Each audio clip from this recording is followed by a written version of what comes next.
हरिओम. योगदास श्री जय गणेश जोशी लिखित श्रीकृष्ण. युद्धाचा 9वा दिवस. पहाटे दुर्योधनाने सर्व सैन्याला तयार व्हायला सांगितले आणि भीष्माचे रक्षण करण्याची आज्ञा दिली. त्यानंतर भीष्म युद्धभूमीवर आला आणि त्याने व्यूहरचना केली. इकडे पांडवांनीही आपल्या सैन्याची व्यूहरचना केली. अत्यंत तुंबळ युद्धाला सुरुवात झाली. दोनही बाजूने एकमेकांच्या सैन्याचा महासंहार केला गेला. अर्जुनाची गाठ बहुतेक सर्व महायोद्ध्यांशी पडली. अर्जुनाने महापराक्रम केला. त्याच्यापुढे कोणाचाही टिकाव लागला नाही. भीष्माने महापराक्रम करून पांडवांच्या सैन्याचा महासंहार आरंभिला. त्यांचे ते महाउग्र रूप पाहून पांडवांचे सैन्य भीतीने कापू लागले. सैरबैर झाले. कित्येकांची मुंडकी उडवली जात होती. अनेक शस्त्रे टाकून जीव वाचवण्यासाठी पळून जात होते.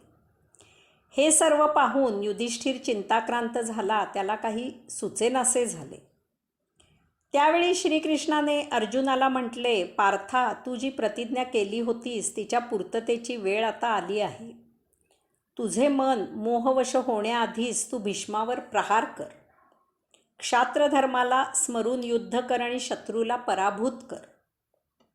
हे ऐकून अर्जुन खाली नजर स्थिर करून म्हणाला, ज्यांचा वध करणे उचित नाही अशांचा वध करून नरकात जाणे मला योग्य होईल की युद्ध न करता अरण्यात जाणे मला योग्य होईल? असो, श्रीकृष्णा, माझा रथ भीष्मापुढे नेऊन उभा कर. आज मी कौरवांच्या बाजूने लढाई करत असलेल्या भीष्म पितामहाला युद्धात ठार करेन.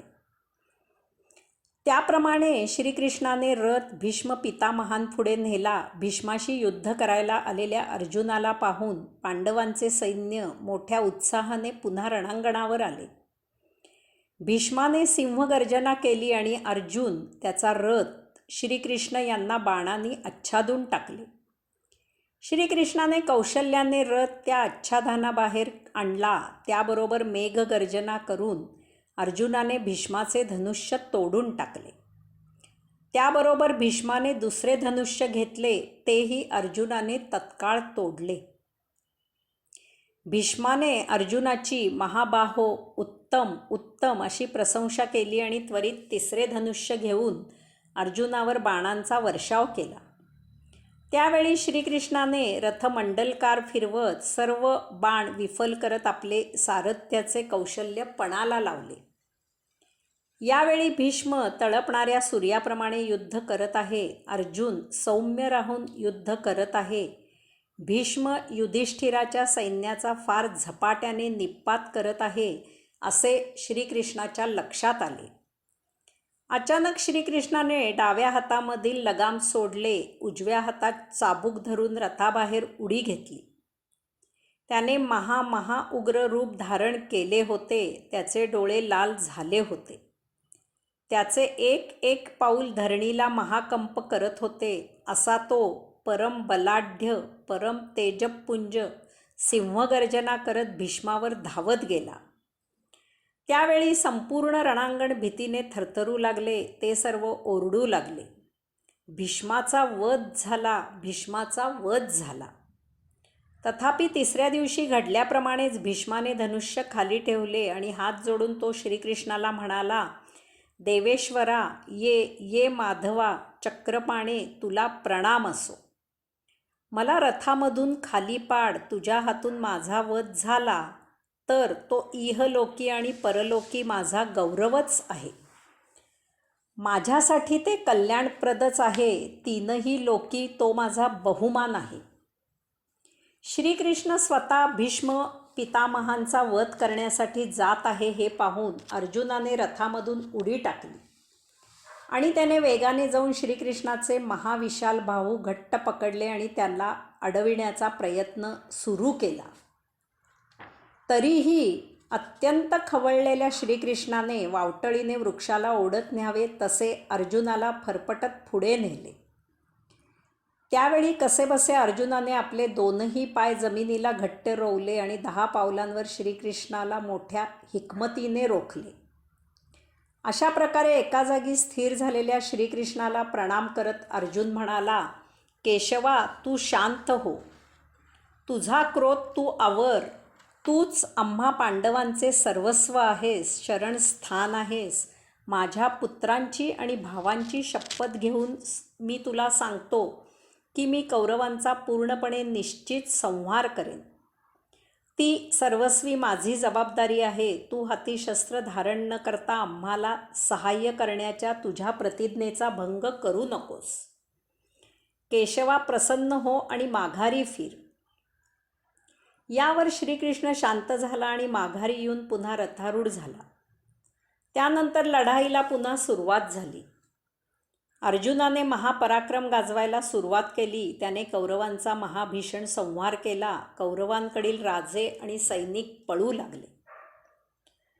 पितामह भीष्मानेही पांडवांचा महाभयावह संहार सुरू केला. पांडवांकडील राजे आणि सैन्य पळू लागले. त्यांना भीष्माकडे वळून पाहणेही शक्य होत नव्हते. त्यांच्या मदतीला भगवान सूर्यनारायण आला. सूर्यास्त झाला आणि युद्ध थांबले. पितामह भीष्मांच्या महापराक्रमामुळे कौरवांच्या शिबिरात आनंद उत्सव होता. राजा युधिष्ठिर मात्र चिंतातूर झाला होता. त्याने आपल्या बंधूंसह श्रीकृष्णाशी गुप्त खलबत सुरू केले. युधिष्ठिर सर्वांना म्हणाला की हा पितामह भीष्म अपराजित आहे. त्याचा पराभव होणे शक्य नाही. उद्याच तो आपल्या सैन्याचा पूर्ण संहार करणार अशी लक्षणे दिसत आहेत. मी राज्यलोभाने सैनिकांना, राजांना आणि माझ्या बांधवांना मरणाच्या द्वारी लोटू इच्छित नाही. यापेक्षा युद्धामधून माघार घेऊन आम्ही अरण्यात जाणेच योग्य आहे. त्याचे हे नैराश्य पाहून श्रीकृष्ण त्याला म्हणाला, राजा, हे क्षात्रधर्माला शोभत नाही. तुझे बंधू, राजे, सैनिक महापराक्रमी आहेत. भीष्माचा विचार करता तू मला युद्धात उतरव. अर्जुनाने भीष्माचा वध करण्याची जी प्रतिज्ञा केली आहे ती त्याला मागे घ्यायला सांग. मग मी स्वतः युद्ध करून भीष्माचा वध करीन. आता निश्चिंत हो. त्यावर युधिष्ठिर म्हणाला, श्रीकृष्णा, तुझे आमच्यावर प्रेम आहे. तू आमचा हितचिंतक, बंधू, सखा आहेस. तू आम्हाला वेळोवेळी मदतही केली आहेस. तथापि या युद्धात तू आम्हाला हाती शस्त्र न धरता मदत करायची प्रतिज्ञा केली आहेस. त्याप्रमाणेच तू करावे. मागे एकदा मी पितामह भीष्मांना विचारले होते की आमचा जय कसा होईल ते सांगा. तुमचा वध कसा होईल ते सांगा. त्यावेळी पितामह भीष्माने सांगितले होते की राजा, आत्ता माझ्या मृत्यूची वेळ आलेली नाही. तेव्हा यासाठी तू मला पुन्हा केव्हा तरी भेट. मी तुझ्या हिताचा सल्ला तुला देईन. यास्तव मला असे वाटते की आत्ता आपण सर्वजण पितामह भीष्माकडे जाऊन त्यांचा सल्ला विचारावा. ते नक्कीच आपल्याला योग्य ते मार्गदर्शन करतील. श्रीकृष्णाला युधिष्ठिराचे म्हणणे पटले. त्याप्रमाणे लगेचच ते सर्व पांडव श्रीकृष्णासह पितामह भीष्माच्या शिबिरात गेले.